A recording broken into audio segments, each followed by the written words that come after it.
Si j'étais maire de Marseille, maître du monde de la ville, j'insisterais pour lutter contre les gaz à effet de serre, contre le réchauffement climatique, sur deux choses, les transports et l'habitat.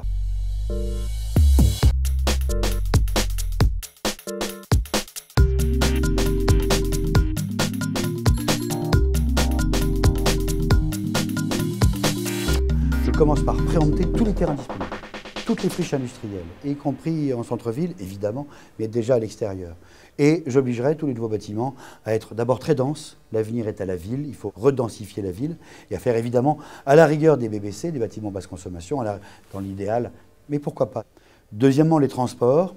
Alors j'endetterai la ville pour 40 ans, 50 ans, 60 ans, mais je fais une politique de gros travaux. C'est-à-dire favoriser à la fois les transports en commun, même si on va plafonner, on ne peut pas dépasser les 20% de transports interurbains en commun. Je donne beaucoup d'argent à M. RFF, à M. SNCF. Ils ont déjà doublé la fréquence des trains. Ils en font pour 10 minutes ou toutes les 20 minutes pour Aubagne ou pour Toulon. Allez, toutes les 5 minutes. Et troisième chose, je favorise des initiatives, parce que c'est souvent des petites initiatives, des gadgets, on appelait ça, vous savez, que partent les belles idées. Exemple, les petits véhicules électriques interurbains. Les trajets urbains sont de 35 km.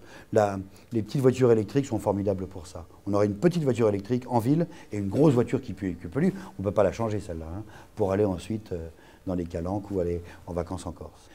Je mettrai l'incinérateur à ordures en centre-ville. Pourquoi? Parce que les camions qui prennent les ordures en ville et qui les amènent loin, ça fait quand même beaucoup de camions qui puent, qui polluent. Deuxièmement, là-bas, on valorise les ordures, c'est-à-dire qu'on les brûle, sans dioxine, évidemment, depuis. Bon. On les brûle. Et qu'est-ce qu'on en fait? C'est en ville qu'on a besoin de chauffage. Eh bien, je ferai comme à Barcelone, c'est-à-dire que l'incinérateur, il est enfoui, on ne le voit pas. La cheminée, elle ne produit rien comme saloperie. Les nouvelles normes, elles sont évidemment appliquées. Les camions de poubelle n'auraient pas des trajets à faire importants et la chaleur produite serait utilisée localement. C'est peut-être une révolution culturelle pour certains anachorètes ou gens qui sont dépassés, mais c'est évidemment l'avenir.